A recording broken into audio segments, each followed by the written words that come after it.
Muy bien, vamos a tocar ahora el capítulo 7 del libro de Mateo.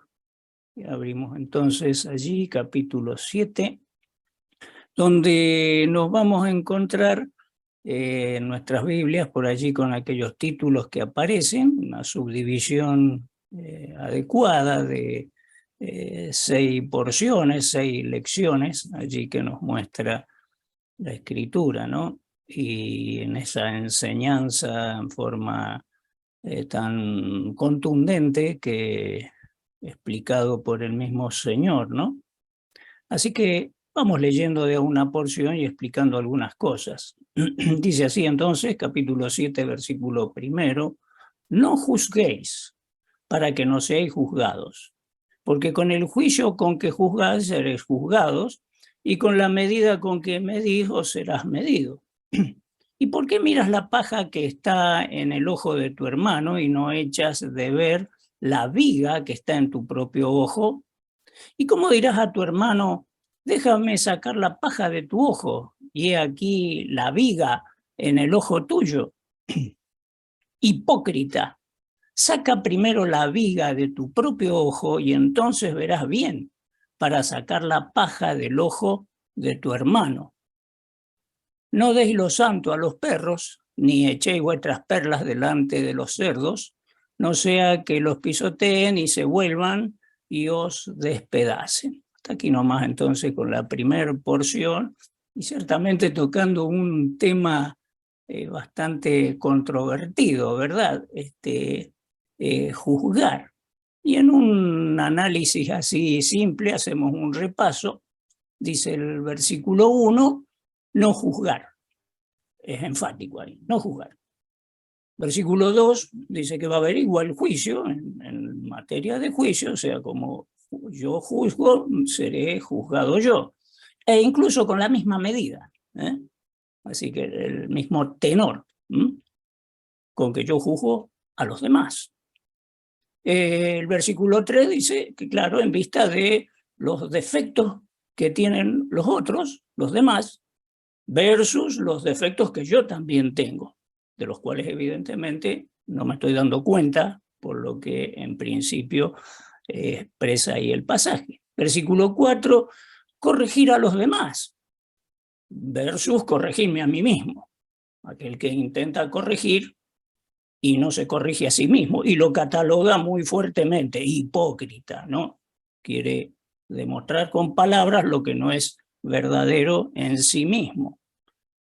Pero no queda ahí la cosa, que bien con el Señor de las oportunidades, ¿no? Porque dice que primero me corrija yo, o sea que tengo la posibilidad de corregirme, eso es lo que hace la palabra de Dios en cada uno de nosotros, ¿no es cierto? Nos ayuda a corregir.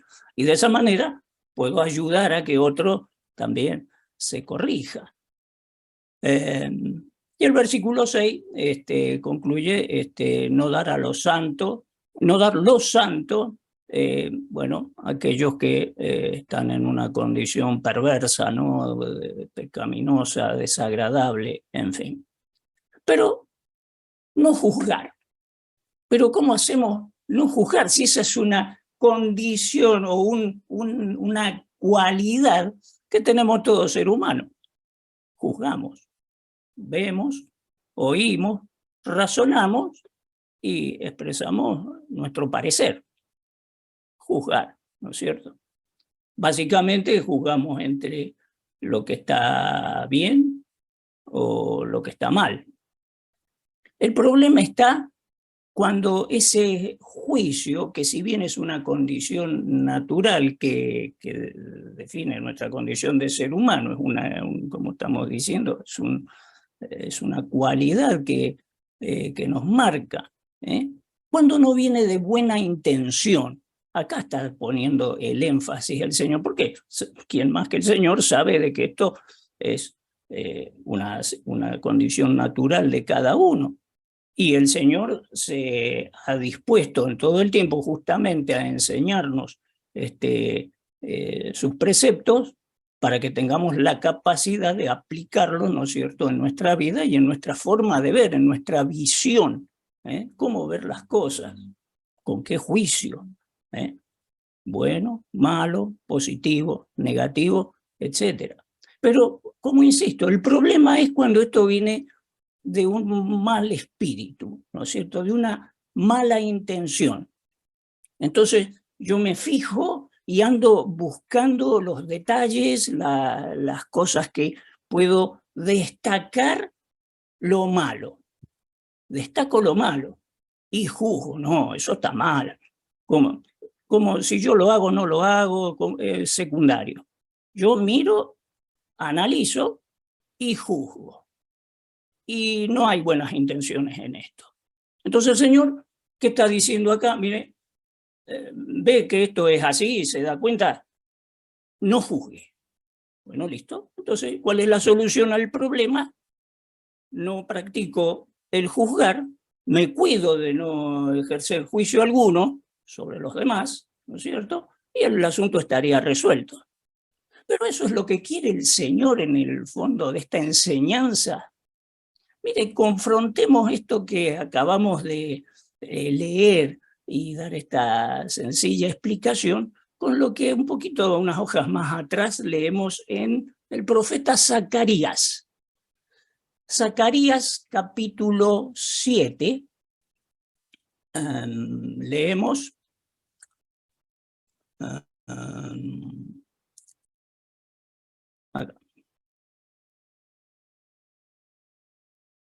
Perdón, acá está. Versículo 9. Dice, así habló Jehová de los ejércitos, diciendo, juzgad conforme a la verdad y hacer misericordia y piedad, cada cual con su hermano.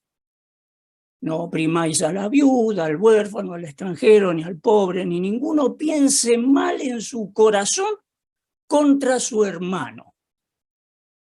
Acá hay un concepto muy diferente al que estábamos mencionando. Está diciendo ahora juzgar, pero está dando una calidad de juicio, un estándar elevado de juicio. Esto proviene de Dios. Así dijo Jehová, dice. O sea, viene una ordenanza. Y no es que está chocando contra el pasaje que leímos recién. Lo está poniendo en orden. O sea, es paralelo esto. No es que en un lado dice una cosa y en el otro lado dice otra. Es más, va a enfatizar en el capítulo 8 de Zacarías, ahí mismo un poquito más adelante, versículo 16 del capítulo 8. Dice, estas son las cosas que habéis de hacer. Hablad verdad, cada cual con su prójimo. Juzgad según la verdad y lo conducente a la paz en vuestras puertas. Entonces acá se establecen los parámetros. Si el juzgar, yo voy a juzgar conforme a lo que expresaba primero, en un espíritu de estar analizando siempre los defectos, viendo a los demás, no viéndome a mí mismo, etc., no juzgué. Eso es lo que me dice la Escritura. Mejor silencio, no solo de boca, sino de mente. O sea, porque es lo mismo que esté maquinando en mi mente, estamos en la misma situación. Pero sí me alienta a esta calidad de juicio, que esto está muy bueno, porque notemos a los resultados que apunta. Porque dice, leíamos 7:9, dice, juzgad conforme a la verdad. Eso enfatiza en los dos casos. Conforme a la verdad, a lo que es verdad, verdadero, a lo que realmente es un suceso real. No porque me pareció, porque me escuché por ahí, porque alguien me dijo. No. Tengo certeza de que es así. La fuente es correcta. Así que eso es conforme a la verdad. Y dice después, hacer misericordia. ¿Qué es misericordia? Hacer todo lo que está en mi alcance, en mi capacidad, por aquel otro que está menguado de capacidad, o sea, asistencia, ayuda. misericordia, tener ese espíritu, ese ánimo. Y piedad, dice, cada cual con su hermano. Miren que enfatiza también, esto se lo está diciendo al pueblo de Israel, pero lo podemos tomar literal para la iglesia del Señor, porque acá estamos entre hermanos y sabemos que esto es una realidad muy buena. Así que notemos qué características tan diferentes a lo que plantea en el libro de Mateo. O sea, está mostrando, como quien dice, las dos caras de la moneda. Podría ser de una manera, podría ser de otra. ¿Con cuál nos vamos a identificar? ¿Cuál vamos a practicar? Porque comienza por nosotros, o sea, con una decisión personal y un análisis personal. Volvemos al capítulo 8, versículo 16. Dice, juzgad, agrega algo más importante acá también, juzgad según la verdad, nuevamente, y lo conducente a la paz en vuestras puertas. Esto habla de resultados. ¿Cómo fue mi afectación, lo que yo hice, lo que yo incorporé, lo que yo sumé? ¿Se armó más problemas? ¿Se complicaron más las cosas? ¿O hubo paz? ¿Puse paño frío? ¿Mejoraron las cosas? ¿Ayudé con todas las características que mencionábamos, ¿no es cierto? Misericordia, un sentir adecuado. Eso habla de resultados. Entonces ahí me dice el Señor, juzgad. Si vamos a juzgar en estos términos, juzgad. Qué bueno, porque es un juicio elevado, de buenos resultados. Podemos tomar referencias a lo que conocemos lo que pasaba con aquel rey, ¿no? Que había pedido justamente, dame un corazón entendido. ¿Para qué? Dice, era Salomón, ¿no es cierto? Para juzgar justamente a ese pueblo y discernir, dice, entre lo bueno y lo malo. Y ahí aparecen más adelante aquel evento con las mujeres, ¿no? Que liaban por el niño y demás, y aparece en escena esa sabiduría que no puede ser de otra manera que provenga de Dios para resolver el problema. Juzgad según verdad. Y ciertamente los resultados fueron de paz, de buenos resultados, ¿no es cierto? Ni hablar, también hablando de juicios, podemos decir qué pasaba con Josué y Caleb. ¿Qué juicio tenían ellos con respecto a los otros? ¿Cómo veían las cosas? ¿Cómo analizaban? Muy diferente, ¿no es cierto? Uno con otro. Unos temerosos totalmente, los otros estaban alentados porque sabían que tenían al Señor, etc. Así que la característica de juzgar, una buena característica en tanto y en cuanto se use adecuadamente, ¿no es cierto? Muy bien, y seguimos. Próxima porción. La oración, la regla de oro, dice, versículos 7 ahora al 12. Dice, pedid y se os dará, buscad y hallaréis, llamad y se os abrirá. Porque todo aquel que pide, recibe, y el que busca, halla, al que llama, se le abrirá. ¿Qué hombre hay de vosotros que su hijo le pide pan, le dará una piedra? O si le pide un pescado, le dará una serpiente. Pues si vosotros siendo malos sabéis dar buenas dádivas a vuestros hijos, ¿cuánto más vuestro Padre que está en los cielos dará buenas cosas a los que le pidan? Así que todas las cosas que querráis que los hombres hagan con vosotros, así también haced vosotros con ellos, porque esto es la ley y los profetas. Así que acá nos dispone también de 3 puntos muy interesantes, porque está hablando de cómo orar al Señor, en qué términos oramos al Señor, ¿verdad? Y bueno, lo hacemos en principio pidiendo, agradecemos nosotros ciertamente primero en realidad, porque entendemos el bien del Señor sobre cada uno de nosotros en todos los aspectos. Pero siempre tenemos que pedir porque es una necesidad, ¿no es cierto? Pedimos por la salud de los hermanos, por los desafíos de la vida, etcétera. Eso es una práctica cotidiana que tenemos los creyentes.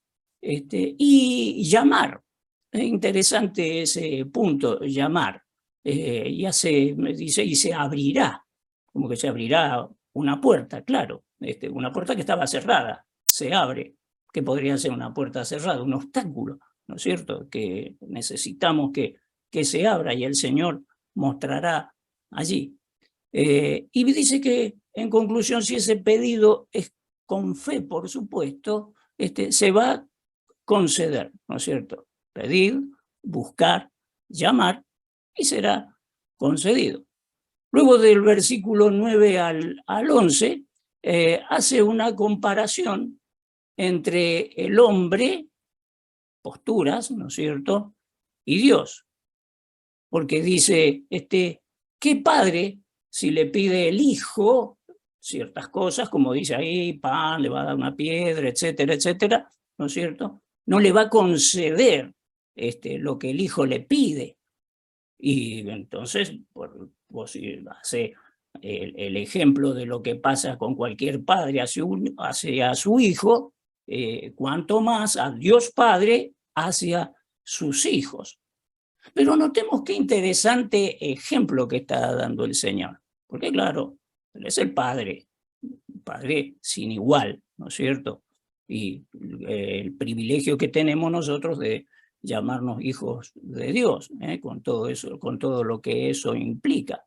Pero un poco nos confronta también a cómo es nuestra situación de padres con nuestros hijos. Cualquier padre, cualquier hijo, ¿verdad?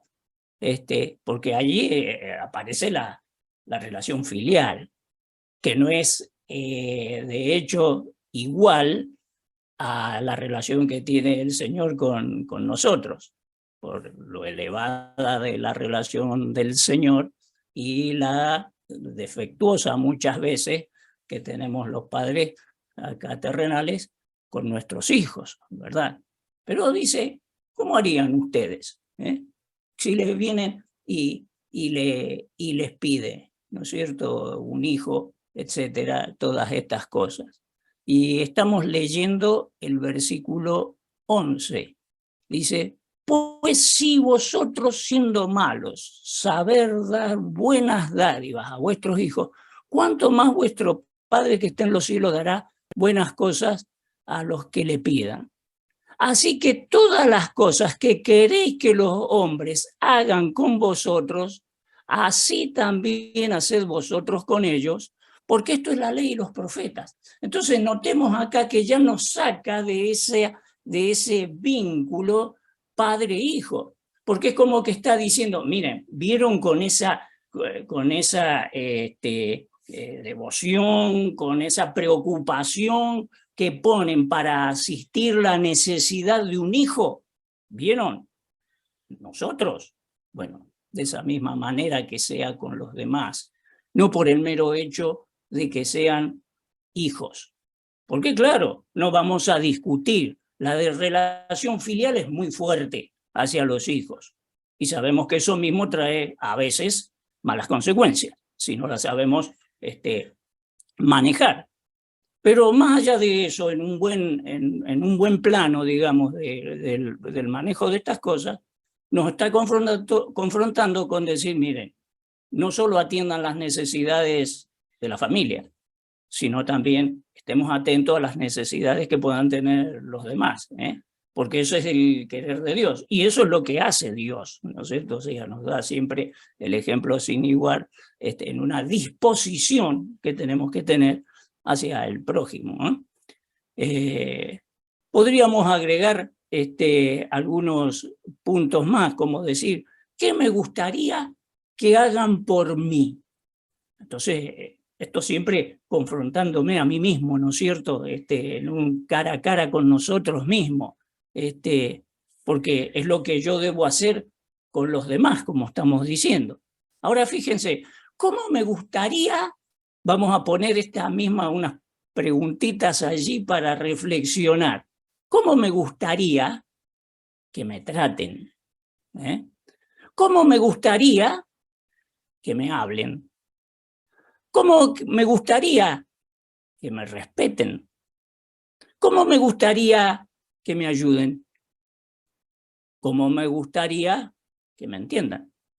Y así podríamos seguir pensando y agregando a la lista. ¿Cómo me gustaría, o sea, cómo me gustaría que fuese ese trato conmigo? Bueno, el Señor está diciendo, mira, de esa misma manera que a vos te gustaría, empezá por los demás y vas a ver cómo vienen de vuelta después los buenos resultados, ¿no?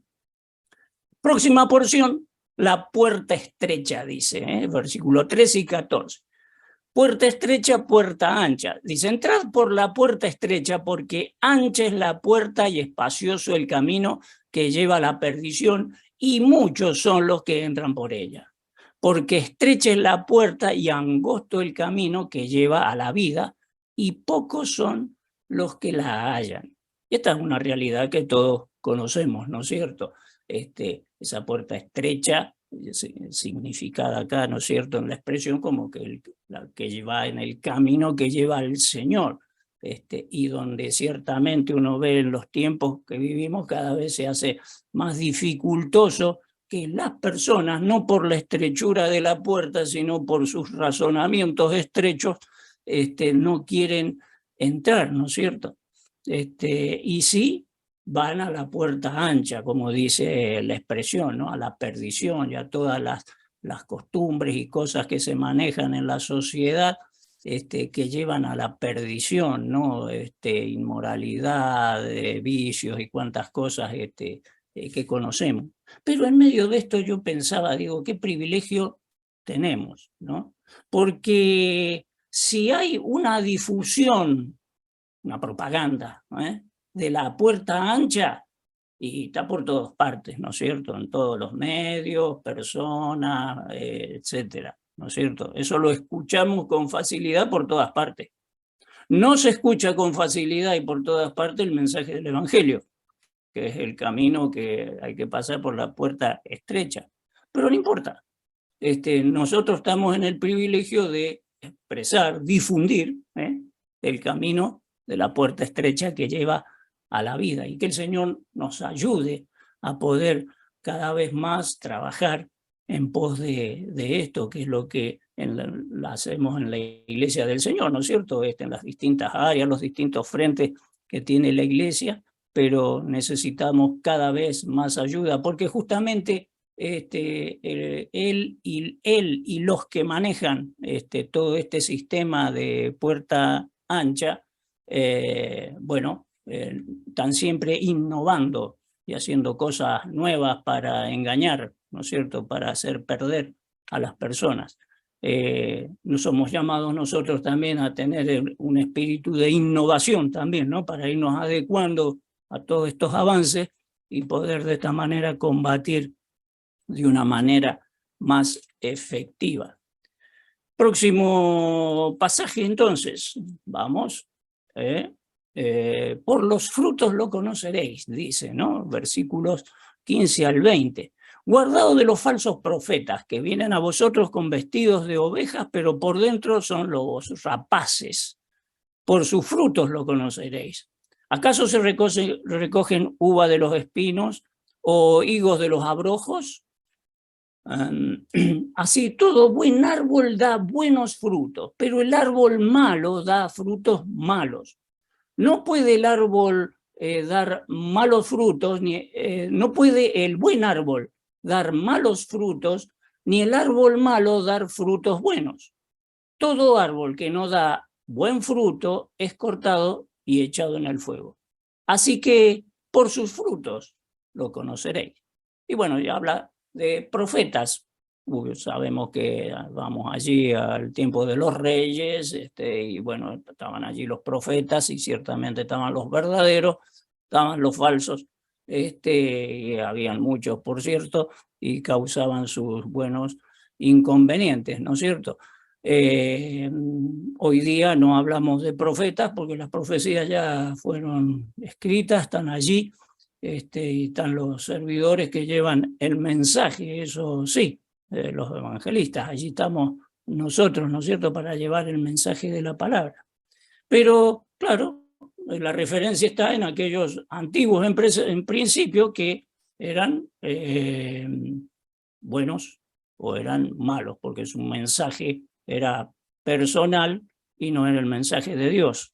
Así que, y sabemos todo el contexto que tenía eso. Ahora, ¿qué pasa en la actualidad con nosotros? Hay una figura muy elocuente, muestra el Señor cuando habla del árbol bueno, del árbol malo, del fruto bueno, del fruto malo, ¿no es cierto? Por los frutos, por los resultados de sus actitudes, personas que se disponen en hablar, en dar mensajes, mensajes religiosos, diversos, sabemos que los hay en cantidad, ¿no es cierto? Y muchos de ellos son para perdición. Ese es el resultado, ese es el fruto. Ni hablar si analizamos sus vidas, seguramente que también coinciden los frutos, los resultados, ¿no es cierto?, en sus vidas.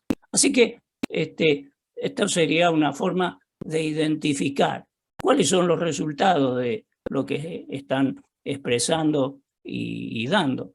Pero ¿cómo lo podemos nosotros tomar esta enseñanza también para aplicarla a la Iglesia del Señor? Y también en los cuidados, en el alerta que menciona acá de árbol bueno, frutos buenos, árbol malo, frutos malos y demás. Porque resulta ser de que, si bien no hay profetas, sí, la Iglesia del Señor está totalmente enseñada, digamos, por mensajes y por hermanos que dan los mensajes.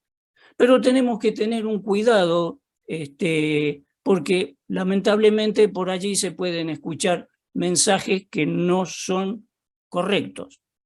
O sea, porque se entienden mal las escrituras, bueno, podemos entrar en ciertos análisis de decir si eso es bíblico o no es bíblico, y todos los análisis que se quiera. Pero acá, el pasaje ¿a qué nos insta a decir?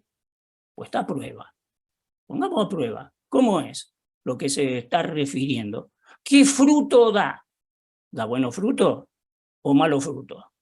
¿Los resultados van a ser buenos? ¿Son buenos o son malos? Por los frutos lo conocerás.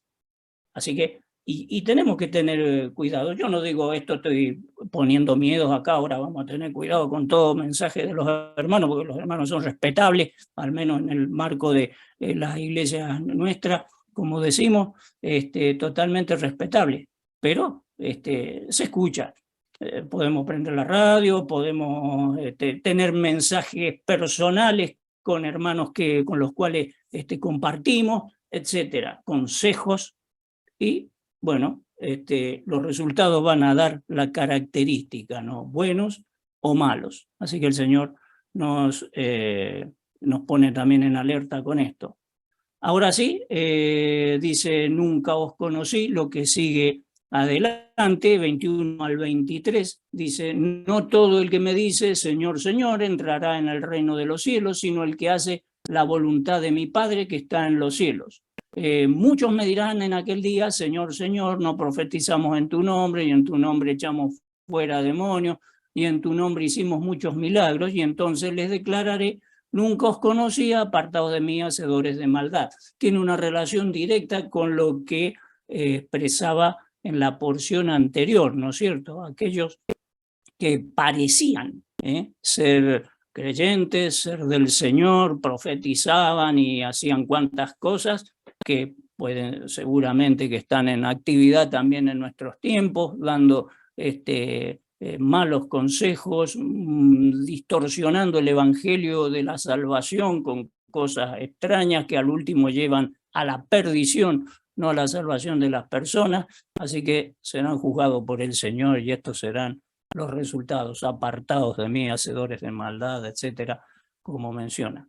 Y por último, un tema muy importante, se fue la hora, vamos a ver cómo lo desarrollamos rápido, dice los dos cimientos, ¿no? Dice versículo 24, cualquiera pues que me oye estas palabras y las hace, le compararé a un hombre prudente que edificó su casa sobre la roca. Descendió lluvia, vinieron ríos, soplaron vientos, golpearon contra aquella casa y no cayó, porque estaba fundada en la roca. Pero cualquiera que me oye estas palabras y no las hace, le compararé a un hombre insensato que edificó su casa sobre la arena. Descendió lluvia, vinieron ríos, soplaron vientos y dieron con ímpetu contra aquella casa, y cayó y fue grande su ruina. Cuando terminó el Señor estas palabras, la gente se admiraba de su doctrina, porque les enseñaba como quien tiene autoridad y no como los escribas, que ciertamente no la tenían. Así que, versículo 24, vamos rápidamente, habla de la roca, una roca de cimiento, el cimiento allí donde de ahí en adelante se va a edificar la casa. Y eso es lo primero, que tiene que estar firme, ¿no es cierto? Entonces dice que ese cuál es, lo compara, es el que oye, pero no solo oye, sino que ejecuta conforme a la enseñanza que oye. Ese es el hombre prudente, sabio, atento, etcétera, ¿no? ¿Y qué características tiene esa construcción que va a hacer este hombre prudente que oye y ejecuta conforme a la enseñanza de Dios? Va a tener una construcción resistente, eso es lo que va a estar. Y van a venir las dificultades, los problemas, etcétera, y va a estar firme. Ahora el otro dice que en la arena. ¿Y qué hace ese que construye en la arena? Que como cimiento de la casa puso la arena. ¿Vieron cómo se ve por allí en los informes? Que claro, le gusta a la gente vivir cerca del mar y se construye una casa ahí prácticamente en la playa, en la arena. ¿Y qué pasa cuando viene el temporal y demás? No se las tira abajo, pero se las deja en muy mal estado, ¿no? Se ve por allí en las noticias. Así que el ejemplo es ese. O sea que el cimiento no tiene que ver con construir una casa física, está hablando de nosotros, ¿verdad? El cimiento de nuestra vida. ¿Dónde están los cimientos? ¿En el Señor o en la vanidad, en cosas sin valor? Y ese dice que es el que oye también, pero no ejecuta. Se quedó con que lo oyó, lo aprendió, se lo puede hasta saber de memoria, qué sé yo, pero no lo pone en práctica. Bueno, y así son los resultados. Y ese dice que es el hombre insensato, aquel que le faltó juicio, le faltó capacidad para discernir lo correcto, lo bueno, lo más adecuado, lo que no conviene o sí conviene. ¿Cuál es la casa?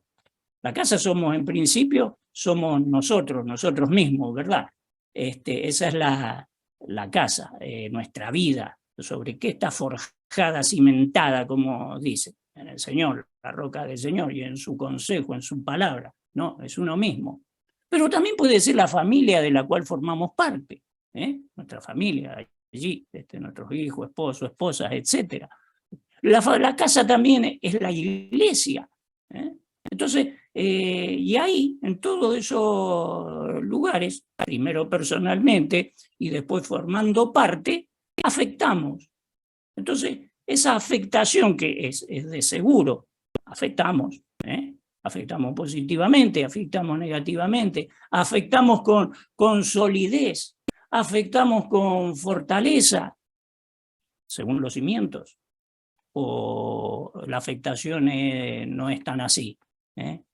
Con debilidad, con dificultad, con fragilidad. ¿Cómo es nuestra afectación? Porque el Señor quiere que seamos sólidos y que también nos use el Señor para solidificar todo lo que está cerca nuestro, ¿no es cierto?, y donde afectamos, familia, iglesia, y en todo lugar donde nos podemos desarrollar. Dos cimientos. Que el Señor nos bendiga y nos ayude a que tengamos el cimiento del Señor, ¿no? Que es el verdadero, la roca allí, que va a hacer que nuestra vida sea sólida y también podamos ser de ayuda útil a la obra del Señor y a los hermanos. Que el Señor bendiga su palabra.